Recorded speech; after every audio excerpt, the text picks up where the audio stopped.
மறுதலிப்பாய்? இயேசு அவனை நோக்கி, இந்த ராத்திரியிலே சேவல் கூவுகிறதற்கு முன்னே நீ என்னை 3 தரம் மறுதலிப்பாய் என்று மெய்யாகவே உனக்கு சொல்லுகிறேன் என்றார்.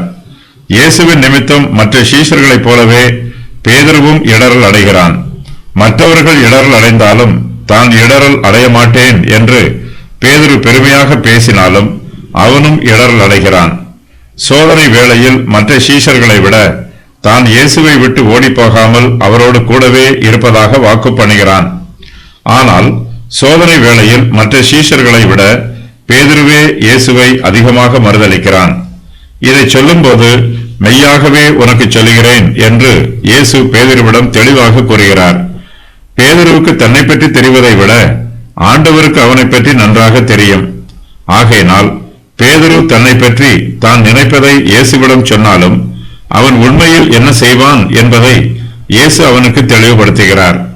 உமது நிமித்தம் எல்லாரும் இடரல் அடைந்தாலும் நான் ஒரு காலம் இடரல் அடையேன் என்று பேதுரு கூறுகிறான்.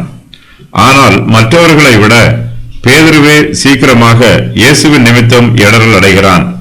அந்த ராத்திரியிலேயே பேதுரு இயேசுவை மறுதலிக்கிறான். சேவல் கூவுகிறதற்கு முன்னே 3 தரம் அவன் இயேசுவை மறுதலிக்கிறான்.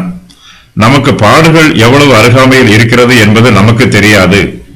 அதுபோலவே நாம் பாவத்திற்கு எவ்வளவு அருகாமையில் இருக்கிறோம் என்பதும் நமக்கு தெரியாது. தேவன் நம்மை கைவிட்டு விட்டால் நாம் எப்போதுமே ஆபத்தில் தான் இருப்போம்.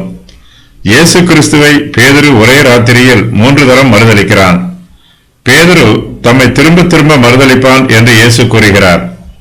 நம் கால் ஒருமுறை சறுக்கி விழுந்தால் மீண்டும் எழுந்திருப்பது சிரமமாக இருக்கும். நேராக நிற்க முடியாதபடி கால்கள் மறுபடியும் சறுக்கும்.